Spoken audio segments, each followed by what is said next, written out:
पिछले 4-5 सालों में हमने देखा है कि कितनी कंट्रीज से स्टूडेंट्स को इवैक्यूएट करना पड़ा, फ्लाइट्स बंद हुई, एम्बेसीज इन्वॉल्व हुई और इससे सबसे ज़्यादा इम्पैक्ट किसको हुआ?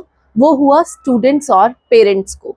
इसलिए आज के टाइम में एमबीबीएस अब्रॉड का डिसीजन लेते हुए आपको ये देखना ज़रूरी होगा कि कंट्री की पॉलिटिकल स्टेबिलिटी कैसी है, इंडिया के साथ डिप्लोमेटिक रिलेशंस कैसे हैं और इन केस अगर कोई ऐसी दुर्घटना होती है जिसकी वजह से एजुकेशन हमारी बंद होती है, हमें इवैक्यूएट करना पड़ता है उस कंट्री से, तो क्या उस कंट्री की इतनी कैपेसिटी है कि वो एजुकेशन को कंटिन्यू रख पाएगी या नहीं।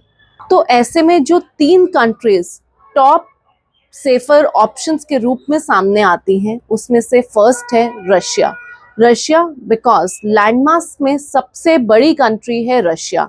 इन केस अगर कोई ऐसी सिचुएशन होती भी है तो उसका इतना जल्दी इम्पैक्ट नहीं आता है स्टूडेंट्स पे।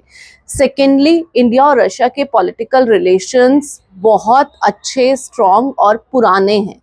थर्ड, अगर वहाँ पे ऐसी सिचुएशन हमने देखी भी है रशिया यूक्रेन वॉर के अराउंड, उस समय भी यूनिवर्सिटीज़ ने जो एजुकेशन है स्टूडेंट्स की उसे कंटिन्यू रखा है।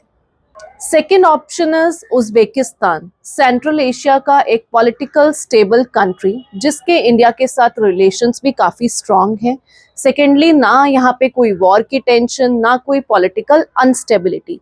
इसी वजह से रिसेंट ईयर्स में काफ़ी इंडियन स्टूडेंट्स जो हैं वो उज्बेकिस्तान को चूज़ कर रहे हैं to pursue their MBBS abroad. And the third is Kazakhstan Central Asia का एक पॉलिटिकल स्टेबल देश है। यहाँ का मेडिकल एजुकेशन सिस्टम भी पुराना है, प्लस यहाँ पे जो पॉलिटिकल डिस्टर्बेंस के चांसेस हैं वो कंपैरेटिवली काफ़ी लो हैं।